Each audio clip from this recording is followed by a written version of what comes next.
The last night of action in the Sir Chris Hoy Velodrome was one for the legendary sprinter himself to enjoy, the men's Keirin event. But first, the best of three women's sprint finals featuring multiple Olympic and Commonwealth gold medalist Anna Meares from Australia against teammate Stephanie Morton. Here's Hugh Porter. Doesn't matter where she finishes in this, Meares, silver or gold, she will then have 8 medals, which means she will be the greatest cyclist medal achiever in the history of the Commonwealth Games from Australia. But she'll want gold, believe me. Meares then the Olympic sprint champion from London. She took a year out after her successes in the last Olympic Games, but is now starting to get back to something like the good form. But I must admit, Stephanie Morton has looked strong as well throughout the competition. It's going to be interesting to see where Meares is going to challenge here. Morton is still leading. Now then, look for the classic attack here then from Meares. Is it going to happen? Oh, I reckon Morton got it. Morton did get it. Meares just left that a little bit too late. She really left that too late. She stayed behind Morton all the way in the banking. Tried to attack her in the straight, but the straight just wasn't long enough.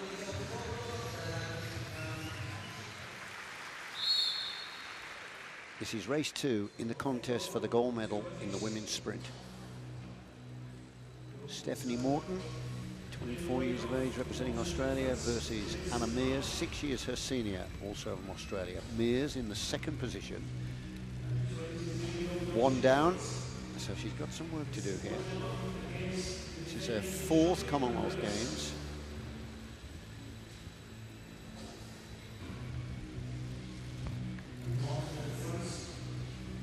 Meares has been in this sort of position before, where she's been 1 down. She's got to level it to take it to a 3rd ride. She's just keeping Morton in her sights. A lot of experience.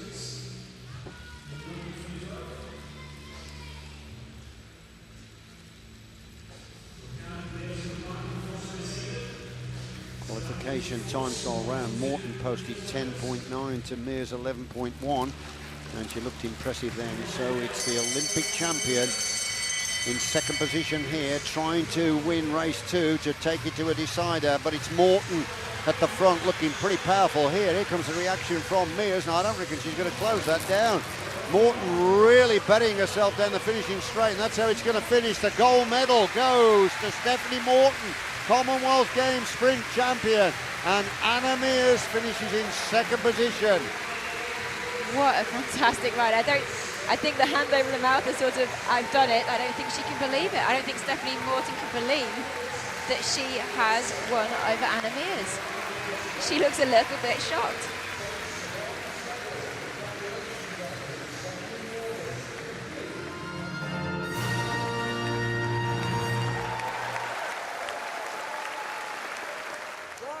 The men's 20-kilometre scratch race saw 3 New Zealanders line up in the field, with Shane Archibald aiming to add to the bronze he won earlier in the Games. We join the race in the closing stages. Just trying to look down the peloton to see where the leaders are positioned. Remember, it's 61 Shane Archibald, 50 Mark Christian, 26 Remy Pelletier, number 10 Glenn O'Shea. These are the riders 1 lap ahead, and that is where the medal is going to go. Now, there's going to be 1 unlucky rider out of that 4. Now, O'Shea has just moved to the back, and he's moved onto the wheel of his teammate, Edmondson. So he's just got on the wheel of his teammate, and he's setting himself up. He's got 7 to go this time. Looking for the big lead out. Yep. Yeah, he's in the wheel there of Alex Edmondson, actually. So Edmonds, and Irvin's gone off the front here, but he, of course, is a lap behind. So if he's clear, he's 6th in the contest now. So Owen Doull's 5th, Irvin's 6th, but behind there's 4 who are 1st, 2nd, 3rd, and 4th. And we've got the first 2 there. Shane Archibald is on. His other teammate is coming forward. Scully's come to the front now. So Archibald is on the wheels of his teammate. Now Scully is starting to lift the tempo up here. In the wheel of Scully of New Zealand is his teammate, and that is Dylan Kennett. And those 2 are setting it up for Shane Archibald. But over the top comes Peter Kennett with his teammate Mark Christian on his wheel.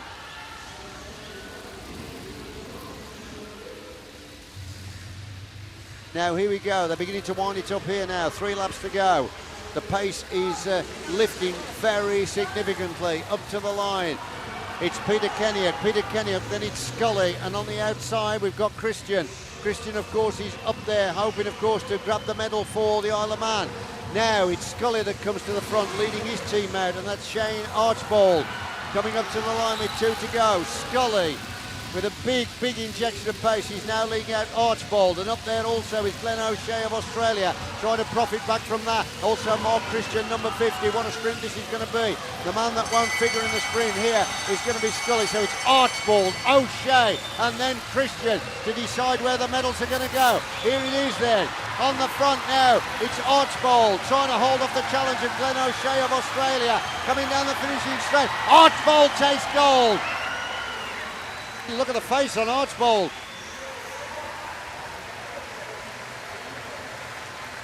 And this is where O'Shea looked as though he's going to come up onto Archibald, but Archibald found the greater power. Look at this, up to the line. Archibald then up to the line, taking the gold. O'Shea getting the silver, and Christian just fading a little bit, and it was the Canadian Pelletier that got the bronze. There was a dramatic end to the women's points race. Scotland's Katie Archibald's lunge for the line gave her 5 points in the final sprint section, which was enough to secure her the bronze medal. But the gold went to England's Laura Trott. Despite suffering from a kidney infection, Trott finished level on points with Eleanor Barker from Wales, but her second place finish in the final sprint ahead of Barker ensured the Englishwoman's first Commonwealth medal was a golden one. And it was another successful day on the track for England's Sophie Thornhill and Helen Scott. A games record time in the women's 1,000 metre time trial B2 tandem for visually impaired athletes secured a second gold medal of the games, and again just ahead of the Scottish duo of Aileen McGlynn and Louise Haston. Hello girls. The final event of the velodrome programme was the men's Keirin final, and it was essentially a battle between Australia and New Zealand. But Malaysia's Mohd Azizul Hasni Awang was hoping to make his mark on proceedings. Here comes the first move down the outside. Oh, look at that. Awang saw that the Australian was going to come through, and he had to react to it, and now he's been pushed back, and he's actually lost some ground there. They're coming up to the line now with 2 to go. Over the line then with 2 to go, and it is New Zealand that's leading the contest. Australia second, Awang line third at this stage. When they come up to the line this time, it's going to be the bell. It's going to be very tight indeed as they come up to the line, and right over the line first it was Edward Dawkins leading through, but this looks like Webster over the top. Glaitzer on the inside, Awang struggling to get into contention. Glaitzer on the inside of Australia coming up to the line. Is it going to be Glaitzer? Oh, it was so close. I think Glaitzer may have got it from Webster. Yeah, it is. Glaitzer of Australia gets it. Awang settling for the bronze, and Webster gets the silver. That was exciting because Awang was right in the middle there, right in the middle. Yeah, let's have a look at it. Look at him. Yeah, look at it again. Glaitzer tenaciously hanging on to that lead. Oh, here we go. Oh. Yes, he does it. Webster second, and enveloped between them is Awang. He's a dwarf by them. He absolutely is. But look at Glaitzer, the look of, yes, I've done it. Gritting his teeth there.